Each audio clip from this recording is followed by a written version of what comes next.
لیکن سب سے پہلے تو ان اصطلاحات کو ہم اس وقت سمجھ پائیں گے کہ ہم اسلام کے نظام معیشت کو سمجھیں. جی. اسلام کا جو نظام معیشت ہے نا، وہ کمانے کا نظام نہیں ہے، وہ خرچ کرنے کا نظام ہے. مما رزقناہم ینفقون، اللہ اکبر. دیتے ہم ہیں، وہ خرچ کرتے ہیں. لہذا یوں کہہ لیجئے کہ کسب کمانا، وابتغوا من فضل اللہ اگرچہ حکم ہے اور کمائی کی بہت ساری فضیلت بھی ہے، جی. اور بیوی بچوں کے لیے پیٹ پالنے کے لیے آپ اگر رزق حلال کی کوشش کرتے ہیں، اس کی بہت بڑی فضیلت ہے. لیکن بنیادی طور پر ہمارے ذمے یہ نہیں ہے کہ ہم مال کما کے اس کے ڈھیر لگائیں. ہم اللہ کے دیے ہوئے میں سے خرچ کرنے کے پابند ہیں، اس کے مکلف. جو اللہ نے دیا ہے اس میں سے خرچ کرتے ہیں.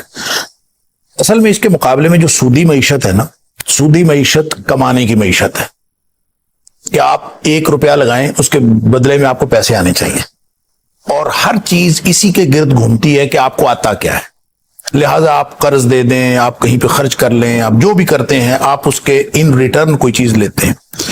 لیکن شریعت اسلامیہ میں یہ ہے کہ آپ کسی کو قرض دینا تو قرض حسنہ دیں، اور پھر بھی اگر وہ مدت پر جو مدت متعین کی گئی ہے اگر وہ نہیں دے سکتا واپس، تو آپ اس کو اور فناظرۃ الی میسرہ، اس کو اور خوشحالی تک اور مہلت دے دیں. وَأَن تَصَدَّقُوا خَيْرٌ لَكُمْ، اگر ویسے ہی آپ صدقہ کر دیں تو یہ اور زیادہ بہتر ہے. یعنی آپ اندازہ کیجئے کہ یہاں بہتری اس بات میں کہی جا رہی ہے کہ بس خرچ کرتے جائیں اور دیتے جائیں.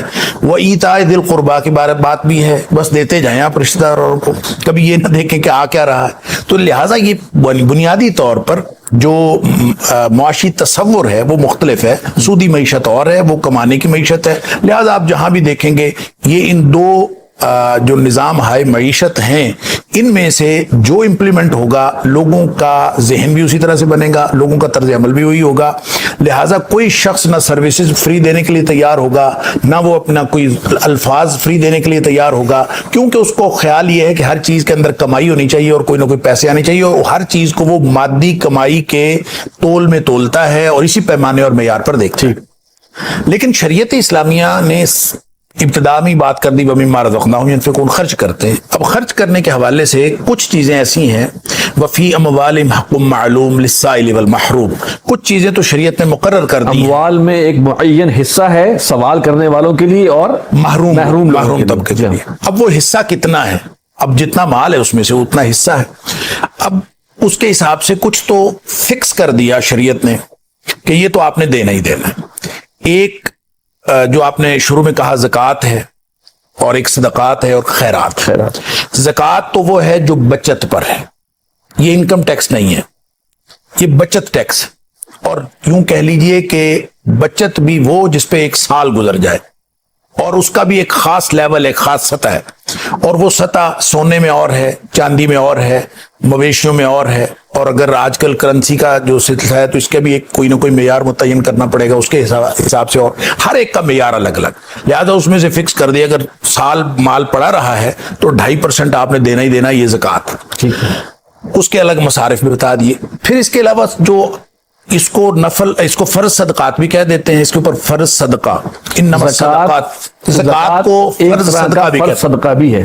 اسی طرح ایک زکوٰۃ ہے جو زمین کی آمدنی پر ہے، صحیح، وہ آمدنی پر ہے، اس کا نام ہے عشر. ٹھیک ہے. اور وہ وَآتُوا حَقَّهُ يَوْمَ حَصَادِهِ، وہ اس دن نکالنا ہوتا ہے جس دن آپ کٹائی کرتے ہیں. اس کا بچت کے ساتھ کوئی تعلق نہیں ہے، اس کا اس بات کے ساتھ بھی کوئی تعلق نہیں ہے کہ آپ منافع میں جا رہے ہیں کہ آپ گھاٹے میں جا رہے ہیں، آپ خسارے میں بھی جا رہے ہوں.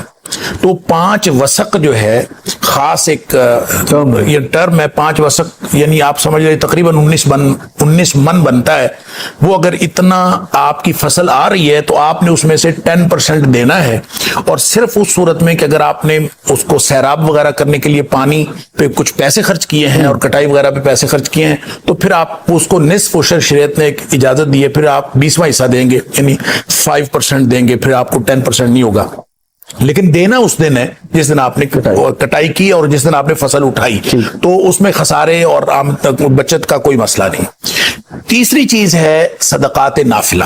نفلی صدقہ، اس کی کوئی لمٹ نہیں ہے. اچھا، اس کی نہ تو کوئی لمٹ ہے، نہ اس کے لیے کوئی صاحب نصاب ہونا ضروری ہے. کوئی شخص جو ہے اس کے جیب میں 10 روپے ہیں، اس میں سے 1 روپیہ صدقہ کر دے.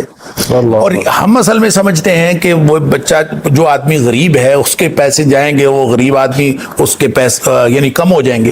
تو اس کے لیے گارنٹی شریعت نے دی ہے. نبی اکرم صلی اللہ علیہ وسلم ما نقصت صدقۃ من مال، کہ کبھی بھی مال کم نہیں ہوتا صدقے سے.